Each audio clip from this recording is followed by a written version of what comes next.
Защо гипсокартона е най-доброто решение, когато правим ремонт на панелно жилище? Влизаме, за да ви покажем какво сме направили до момента.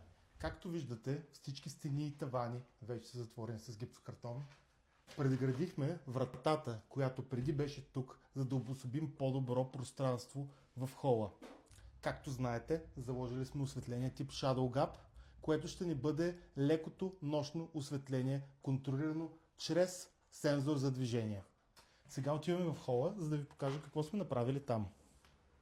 В хола, както виждате, сме преградили стената, където тук преди беше вратата, с идеята, че това цялото пространство ще бъде място за дивана.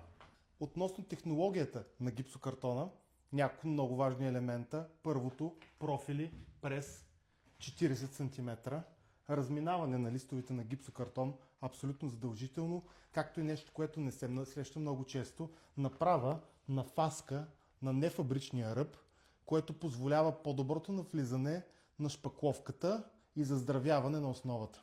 За лесното изпълнение на фаската имаме специален инструмент, който буквално с две движения ви прави перфектен ръб.